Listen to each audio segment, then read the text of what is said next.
तो अब हम चर्चा करते हैं कि दो लंबे एवं समांतर धारावाही चालकों के कारण लगने वाले चुंबकीय बल के बारे में। Magnetic force between two parallel current carrying long conductors. तो इसके लिए हम मानते हैं कि हमारे पास दो चालक हैं जो लंबे हैं। इस चालक को मैं अगर P नाम दे देता हूं, दूसरा चालक मेरे पास है, उसका नामकरण कर देते हैं हम Q, और इन दोनों चालकों की लंबाई हम क्या ले लेते हैं, L। पहले चालक में जो धारा है जो प्रवाहित हो रही है ऊपर की ओर, उसका मान I है, और दूसरे चालक में I भी धारा प्रवाहित हो रही है। तो यहां दोनों लंबे जो चालक हैं P और Q, उनमें दोनों में IA और IB जो धारा प्रवाहित हो रही है, दोनों एक ही दिशा में प्रवाहित हो रही है। एक बात और हम मान लेते हैं कि इन दोनों चालकों की जो लांबिक दूरी है वो D है। तो हम दोनों चालकों पर लगने वाले चुंबकीय बल का मान ज्ञात करें। इसके लिए हमें दो तथ्यों की आवश्यकता होगी। पहला तथ्य हम जानते हैं, जब किसी चालक में धारा प्रवाहित की जाती है तो उसके चारों ओर चुंबकीय क्षेत्र होता है, पहली बात। दूसरी बात है कि किसी चुंबकीय क्षेत्र में यदि किसी धारावाही चालक को रखा जाए तो वो एक चुंबकीय बल का अनुभव करता है। तो सबसे पहले हम देखते हैं कि चालक Q की बात करें। चालक Q में I धारा प्रवाहित हो रही है, तो इसके कारण एक चुंबकीय क्षेत्र उत्पन्न होगा जिसका मान अगर मैं B2 लिखूं तो B2 का मान होगा, B2 बराबर सूत्र होता है μ0I B, अर्थात μ0 निर्वात की चुंबकशीलता है, IB उस चालक में प्रवाहित धारा का मान है जिसके चारों ओर चुंबकीय क्षेत्र उत्पन्न हो रहा है, अपॉन 2πd। d वह दूरी है जहां हमें मान ज्ञात करना है चुंबकीय क्षेत्र का। अब चूंकि हम जानते हैं कि B सदिश राशि है, तो अब उत्पन्न चुंबकीय क्षेत्र की दिशा का मान ज्ञात करने के लिए हम दाहिने हाथ के अंगूठे नियम का प्रयोग करते हैं। दाहिने हाथ का अंगूठा नियम क्या है कि धारावाही जो चालक है उसको अपने दाहिने हाथ में इस प्रकार से ग्रैब कीजिए, इस प्रकार से पकड़िए कि आपका अंगूठा यदि प्रवाहित धारा की दिशा को व्यक्त करेगा तो आपकी मुड़ी हुई उंगलियां उस चालक के चारों ओर उत्पन्न होने वाले चुंबकीय क्षेत्र की दिशा को व्यक्त करेंगी। तो देखिए चालक Q को मैं अपने दाहिने हाथ में पकड़ रहा हूं, तो देखिए मेरी उंगलियां किसको स्ट्रक कर रही हैं, बोर्ड को। इसका मतलब इस जगह जो चुंबकीय क्षेत्र की दिशा होगी वो क्या होगी, चालक के या सॉरी पृष्ठ के लंबवत अंदर की ओर। अब देखिए इसको अगर मैं इस तरह से रोटेट करूं, इस तरह से देखिए, तो पृष्ठ के यहां मतलब यहां से यहां जो दिशा होगी वो पृष्ठ के लंबवत अंदर की ओर, और अंदर अर्थात Q से बाईं ओर वो क्या होगी, पृष्ठ के बाहर की ओर होगी, अर्थात यहां इस तरह से होगी, पृष्ठ के लंबवत बाहर की ओर। तो B2 का मान अगर मैं चालक P के किसी बिंदु M पर ज्ञात करना चाहूं तो देखिए इसी तरह से, अगर माना यहां कोई बिंदु M है तो इस पर भी B2 की जो दिशा है अर्थात Q के कारण उत्पन्न चुंबकीय क्षेत्र की जो दिशा होगी वो पृष्ठ के लंबवत बाहर की ओर होगी, अर्थात इस जगह B2 का मान, क्योंकि D दूरी पर हमने ज्ञात किया था सूत्र में, तो D दूरी पर अर्थात चालक P के किसी भी बिंदु पर जो B2 का मान है वो ये होगा, और उसकी दिशा क्या होगी, पृष्ठ के लंबवत बाहर की ओर होगी। अब इस B2 के कारण अर्थात चालक Q के कारण उत्पन्न चुंबकीय क्षेत्र के कारण चालक P जिसमें I ये धारा प्रवाहित हो रही है वो एक चुंबकीय बल का अनुभव करेगा जिसका मान होता है I अर्थात उस चालक में प्रवाहित धारा इंटू L अर्थात उस चालक की लंबाई क्रॉस B अर्थात जिस चुंबकीय क्षेत्र में वो रखा हुआ है। तो यहां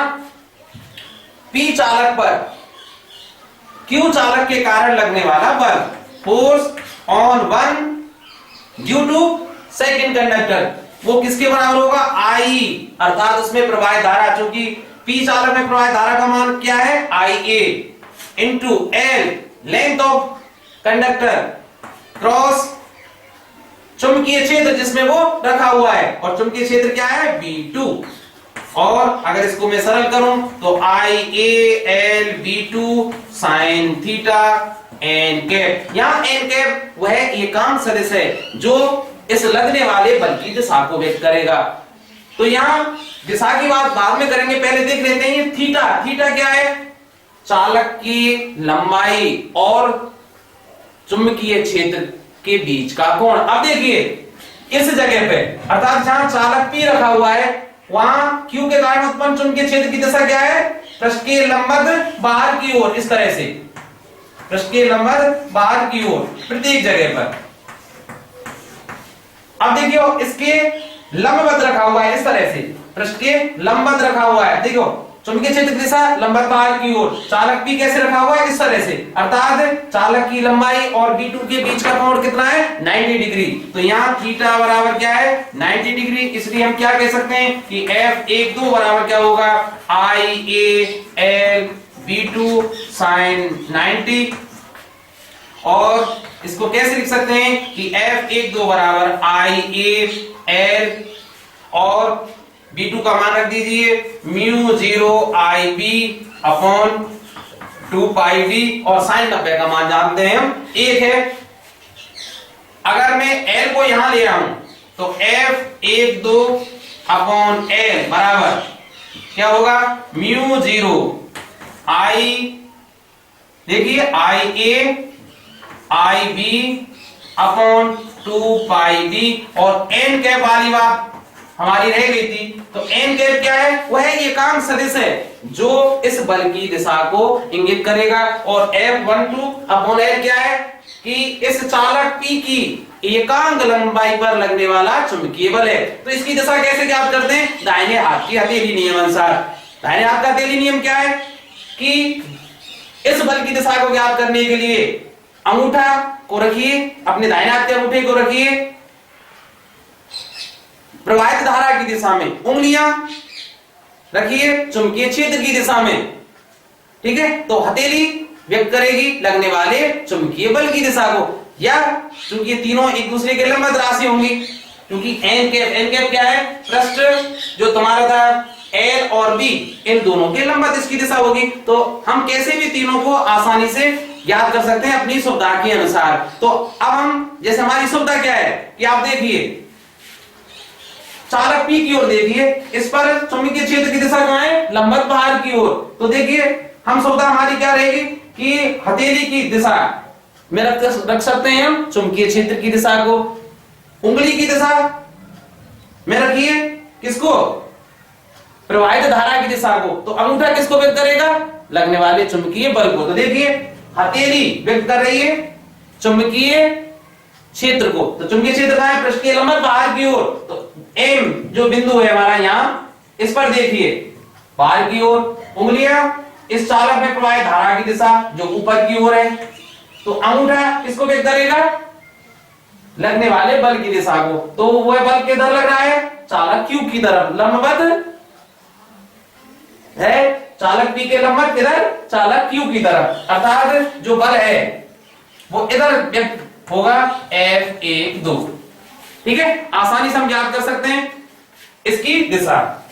तो दाहिने हाथ की नियमानुसार इसकी जो दिशा क्या होगी? चालक P के लंबवत चालक Q की ओर।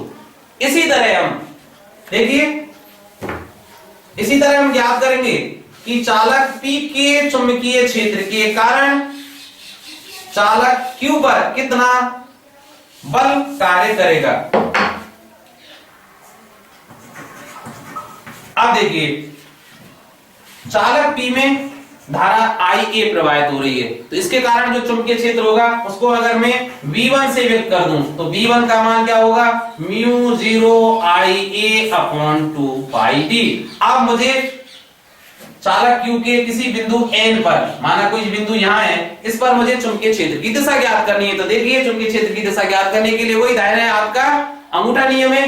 तो अपने दाहिने हाथ में चालक P को इस प्रकार से ग्रैब कीजिए कि अंगूठा धारा की दिशा को व्यक्त करे, तो मुड़ी हुई उंगलियां आपके चुंबकीय क्षेत्र की दिशा को व्यक्त करेंगी। तो देखिए इस चालक P में IA प्रवाहित धारा के कारण जो चुंबकीय क्षेत्र की दिशा क्या होगी? इन दोनों चालकों के मध्य में तो क्या होगी? पृष्ठ के लंबवत अंदर की ओर, जबकि चालक P के बाईं ओर क्या होगी? पृष्ठ के बाहर की ओर, अर्थात इधर तो होगी लंबवत बाहर की ओर। ठीक है, और क्या यहां क्या होगी? देखिए पृष्ठ के लंबवत अंदर की ओर। ठीक है, तो N पर भी जो दिशा होगी कैसी? लंबवत अंदर की ओर। और इसका मान मैंने क्या रख दिया है? B1। अब इस चुंबकीय क्षेत्र B1 के कारण धारावाही चालक Q एक बल का अनुभव करेगा, जिसको अगर मैं F2 से व्यक्त करूं तो उसका मान क्या होगा, IB, अर्थात इस चालक में प्रवाहित धारा, L इस चालक की लंबाई इंटू या क्रॉस बोलेंगे इसको, B1 चुंबकीय क्षेत्र। और इसको कैसे लिखेंगे, IB L B1 sin theta n cap. B1 का मान रख दीजिए तो F21 21 लिखेंगे।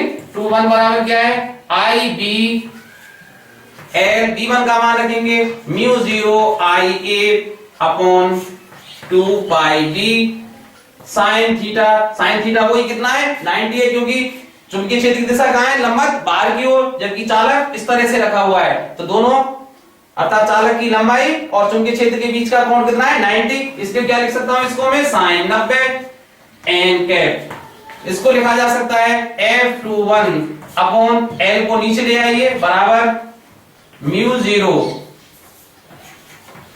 IA IB अपॉन 2 पाई D n cap. n cap क्या है, वही एकांक सदिश है जो इस चालक पर लगने वाले बल की दिशा को व्यक्त करेगा। तो देखो बल की जो बल की दिशा को ज्ञात करने के लिए, F21 की दिशा को ज्ञात करने के लिए हम क्या करते हैं कि वही दाहिने का हथेली नियम, अर्थात हथेली किसको व्यक्त करे, चुंबकीय क्षेत्र की दिशा को, उंगलियां किसको व्यक्त करें, धारा की दिशा को। तो देखिए क्योंकि बिंदु N पर अर्थात चालक Q के प्रत्येक बिंदु पर चुंबकीय क्षेत्र P का किधर है, पृष्ठ के लंबवत अंदर की ओर, तो हथेली पृष्ठ के लंबवत अंदर की ओर, उंगलियां इस चालक Q में प्रवाहित धारा की दिशा में, तो बल अंगूठे की दिशा में, तो बल किधर कार्य करेगा, इधर। तो F21 की दिशा क्या होगी, चालक Q के लंबवत चालक P की ओर।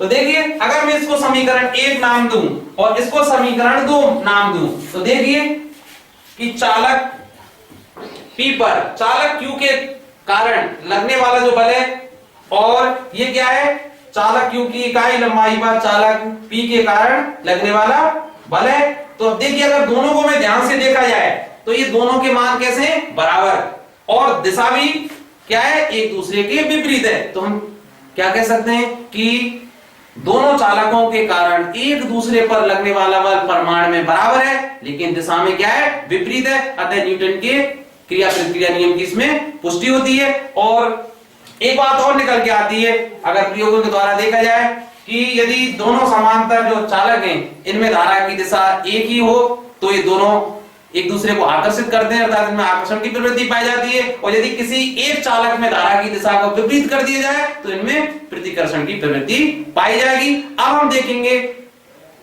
इसी सूत्र के आधार पर 1 एम्पियर की परिभाषा।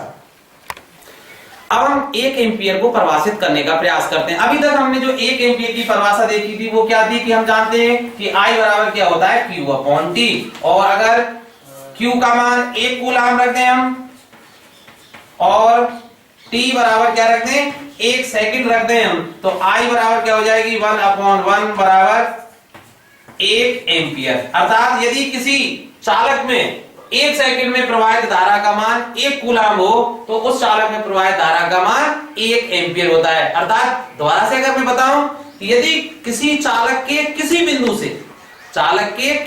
से प्रति सेकंड यदि 1 कूलाम आवेश प्रवाहित हो रहा है तो उस बिंदु से प्रवाहित धारा का मान 1 एम्पियर होगा। ये परिभाषा हमने पहले पढ़ी थी। अब हम 1 एम्पियर को दो लंबे एवं समांतर धारावाही चालकों के कारण लगने वाले चुंबकीय बल जो अभी हमने सूत्र स्थापित किया था उसके आधार पर भी परिभाषित कर सकते हैं। जैसे हमने देखा था कि यदि हमारे पास दो चालक हों P और Q, जिनमें IA और IB धारा एक ही दिशा में प्रवाहित हो रही हो, अर्थात इनमें प्रवाहित धारा की दिशा क्या हो, समान हो, और दोनों यदि एक दूसरे से d दूरी पर स्थित हो, अर्थात इनके बीच की लंबी दूरी क्या हो, d, तो ये दोनों चालक एक दूसरे पर जो बल लगाते हैं, चुंबकीय बल लगाते हैं, उसका मान दिया जाता है F अपॉन एल। एल यहाँ दोनों चालकों की क्या है, लंबाई है, तो F अपॉन एल का मान क्या होता है, mu 0 I A I B upon 2 pi D। अब इस सूत्र में यदि I A बराबर I B 1 एम्पियर रख दिया जाए और D बराबर क्या रख दिया जाए, 1 मीटर रख दिया जाए, तो क्या होगा, F अपॉन एल बराबर क्या होगा, mu 0 into 1 upon 2 pi into 1, अर्थात म्यू 0 अपॉन 2 पाई। और म्यू 0 का मान हम जानते हैं, F अपॉन एल बराबर क्या हो जाएगा, 4 पाई इंटू 10 की पावर -7, जो किसका मान है, म्यू 0 का, और अपॉन 2 पाई, और इससे क्या निकल के आया, 2 इंटू 10 की पावर -7 न्यूटन पर मीटर। अर्थात यदि दो समांतर और लंबे चालक एक दूसरे से हवा या निर्वात में 1 मीटर की दूरी पर स्थित हों और दोनों चालकों में समान धारा प्रवाहित करने पर यदि वे दोनों चालक एक दूसरे पर 2 × 10⁻⁷ न्यूटन प्रति मीटर का चुंबकीय बल आरोपित करें, तो दोनों चालकों में प्रवाहित धारा का मान 1 एम्पियर होगा। अर्थात 1 एम्पियर को मैंने कैसे परिभाषित किया, दोबारा से सुनिए। यदि दो लंबे एवं समांतर धारावाही चालक हवा या निर्वात में एक दूसरे से 1 मीटर की दूरी पर स्थित हो और यदि इन दोनों चालकों के मध्य 1 एम्पियर नहीं, समान धारा प्रवाहित करने पर यदि दोनों चालक एक दूसरे पर 2 × 10⁻⁷ न्यूटन प्रति मीटर का चुंबकीय बल आरोपित करें, तो दोनों चालकों में प्रवाहित धारा का मान 1 एम्पियर होगा। शायद आपको याद हो गई होगी, नहीं तो हम एक बार और बता देते हैं कि दो लंबे और समांतर धारावाही चालक यदि हवा या निर्वात में एक दूसरे से 1 मीटर की दूरी पर हों और यदि उन दोनों में समान मान की धारा प्रवाहित करने पर यदि दोनों चालक एक दूसरे पर 2 × 10⁻⁷ न्यूटन प्रति मीटर का बल आरोपित करें, तो दोनों चालकों में प्रवाहित धारा का मान 1 एम्पियर होगा। धन्यवाद।